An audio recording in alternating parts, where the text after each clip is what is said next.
when we look at the process here, it's all about building a relationship. You can build a relationship as a brand like Goalcast does. Who runs Goalcast? I have no idea. I have no idea who runs Goalcast. Why? Because they've never created one video on their own. You don't have the owner out there talking, hey, this is Mike from Goalcast, and thank you for. I've never seen an in-house produced Goalcast video. I haven't.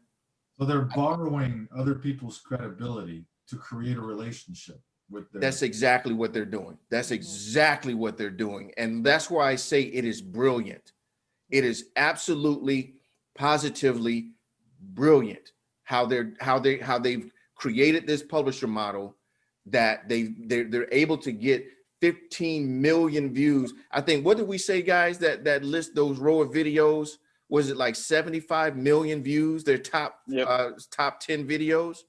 75 million views, all based on other people's credibility. I want you to think about how powerful that is, guys. I really want you to think about how powerful it is. What do you think about when you hear the name Les Brown? What do you think about? Motivation. Motivation. Anybody else? Personal development. Personal development. Yes. Anything else? Success.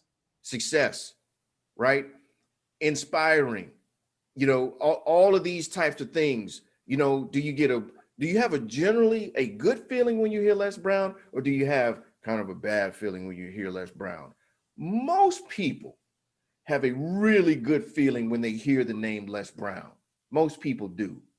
Most people have a good feeling when they hear Robert Kiyosaki and those types of people. So think about that. If you take a Les Brown video and post it on your site, you are now borrowing the credibility of Les Brown for your site. So people go to Goalcast because they want to feel good.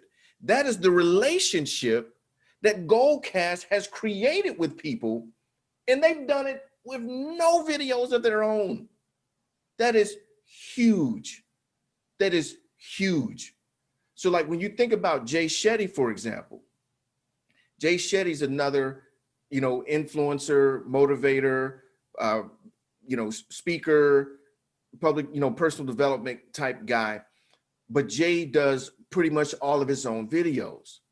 Jay's to the point where he's got a whole production team where he makes these little shorts and people come in and act out these things. And then after the thing goes, he comes in and he tells the moral of the story. In this video today, this woman, she was really talking down to her children, and these children were going to blah, blah, blah. That's what Jay Shetty does. Do you know how much money this guy has to spend to make one video?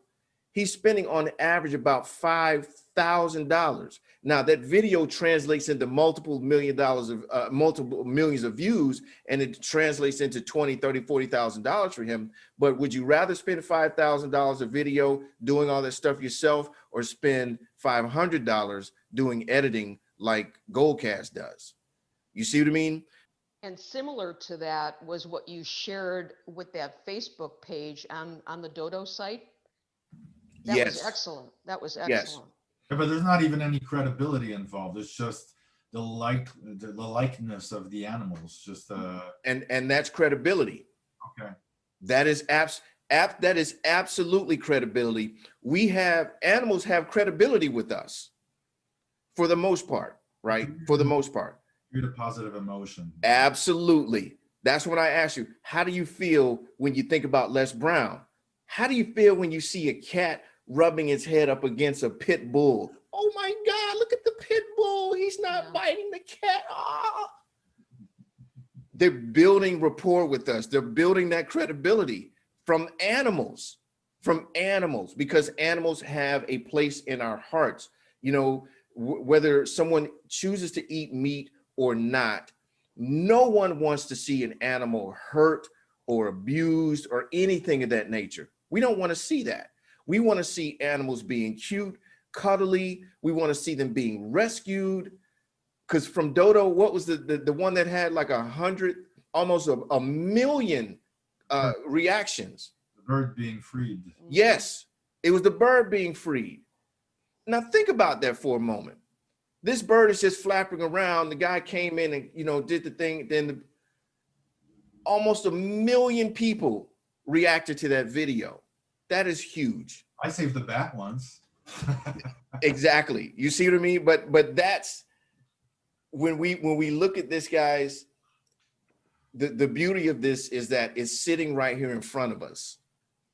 And that's why I said I hope that you guys are going to start seeing and interacting with the internet very differently now. After having gone through a lot of this stuff, now you can start seeing these things for what they really are. Like, why do I buy the things that I buy? Sometimes things may seem like a really good deal and I'll buy the thing, but other times I'm buying for other emotional reasons. I have a relationship with the person who's making the recommendation. This person has enough credibility in the market space that I'm willing to make that purchase. Whatever the case may be, you have to do that.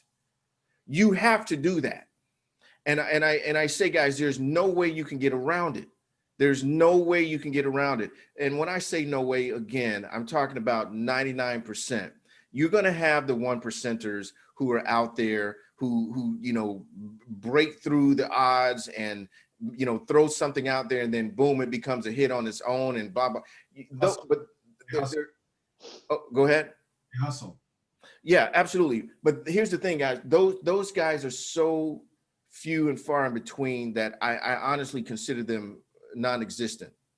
So when I look at the opportunity, you know, let's say an opportunity metrics, here's the one thing that I can do, which is try to reproduce what these anomalies are doing, or I can do what 99.99% of the people are doing. I'm going to take my chances over here.